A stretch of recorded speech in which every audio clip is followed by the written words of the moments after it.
Hey, I'm building a business in public, using these videos to keep myself on track and kind of share the journey with you. The way these go is I answer questions from you guys in the comments down below any of these videos.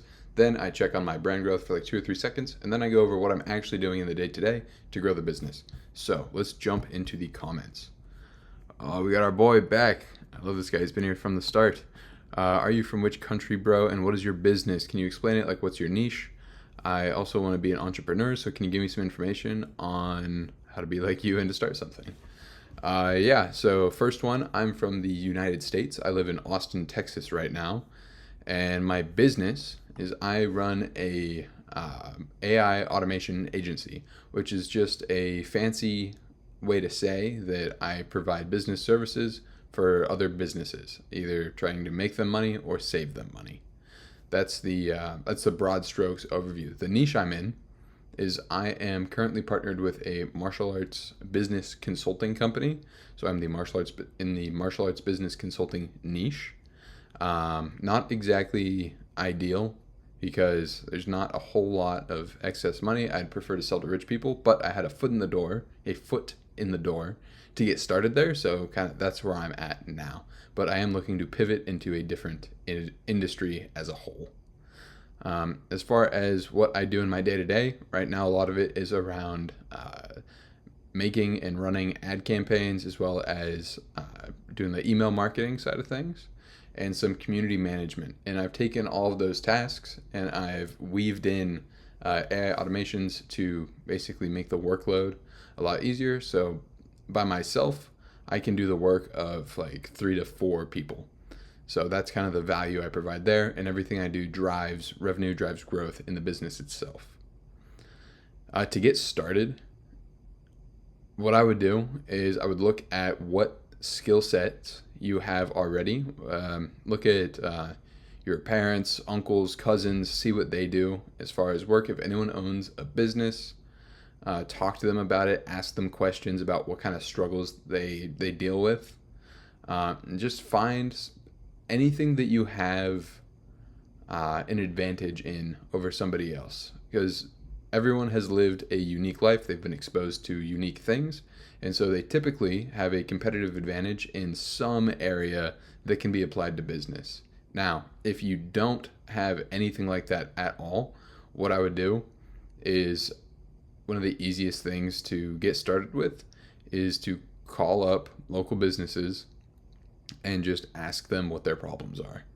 Just ask. Say you're a student, or you're writing a project for school, something to get your foot in the door, and ask them questions about the business itself, and just feel around across a bunch of different industries and ask questions about what pain they're feeling, like whether like they're not getting enough leads, or the leads aren't converting, or the sales process is sloppy, or maybe people are quitting out of their business too fast. Try to build a relationship with somebody under the context that you're a young startup, entrepreneurial minded person just looking for a favor. What you'll find is, especially with a lot of like older men, they will, not all of them will, you'll hear plenty of no's, but a decent sized chunk will be very willing to lend a helping hand, even if it's just a conversation about what problems they have in the business. Then, once you have your list of problems, you can go through and find which one of those is the easiest for you to go learn how to solve. So let's use a martial arts school as the example. You call up a bunch of them, you find out they really need more students in the door. That's what their big pain point is, and you start thinking, okay, how could I do that? Then you just start Googling questions. You could use ChatGPT. How can I solve this problem? And then you'll get spit out a bunch of different answers. It'd be like Google AdWords, Meta ads, referrals, set up a tent, set up a booth at a local community event. It'll give you a huge list of things that you could do to get more students and solve that problem. And then what you do is you look at that big old list and you pick the item with the highest amount of leverage, which in this case would probably be running Meta ads, Facebook and Instagram ads for them to generate them leads, and then help them convert those leads into new students. So that's kind of the flow of how you could get that done.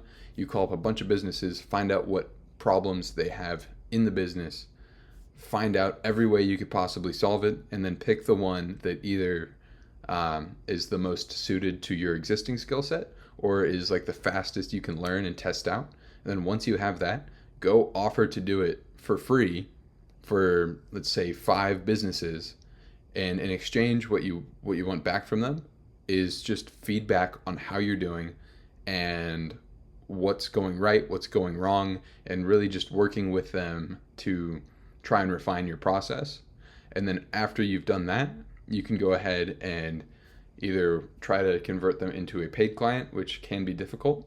You can ask them for a referral to a different business owner that suffers from a similar issue, or you can ask them for a testimonial and use that as kind of proof that you know what you're doing when you're pitching a different business owner on paid services.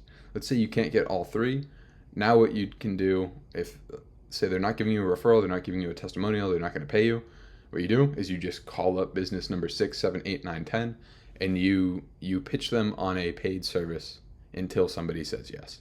If you just continue to do that over and over, eventually somebody will say yes. If you just put in an inordinate amount of work, basically, if you do 100 calls a day for a year, that's what is that? 365,000 calls. Out of those if you have that many conversations, the likelihood that one person says yes is pretty high. So the way I got started initially is I was just cold calling businesses to do the work for them. And so that's what I would recommend that you do.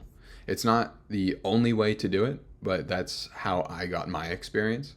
And so, yeah, that's how I would get started. If you have any questions about that, leave them in the comments. I'll try to bust those out for you on the next video. All right, we got Max R3K. Is there any way to make gays-only AI ad agency, and are you LGBT? I'll answer the second one first. No, I am not, but yeah, that's all I have to say about that. I mean, I have plenty of family members and relatives that are, but me personally, I am a straight male. But is there a way to make a gays-only AI ad agency? You certainly could. I'm not sure what the spending power of that niche would be. I'm not sure how profitable it would be to narrow in that specific way. But if you have a competitive advantage in the LGBT community, maybe the business owners inside that community kind of want to or would prefer to hire from somebody within the community instead of outsourcing to an outside agency.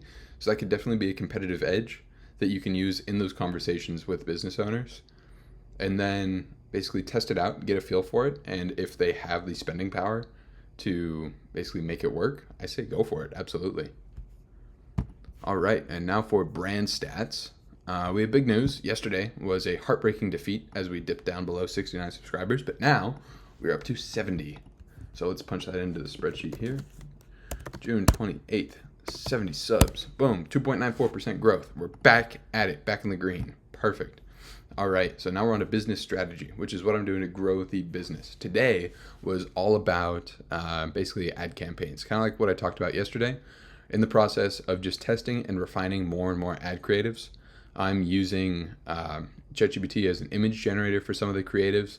I'm using it for the copy. I'm also pulling from winning copy examples that I've seen by stalking other businesses on Facebook ad library.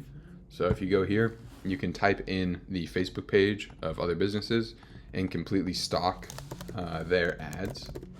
And then you can kind of get a feel for what works and what doesn't.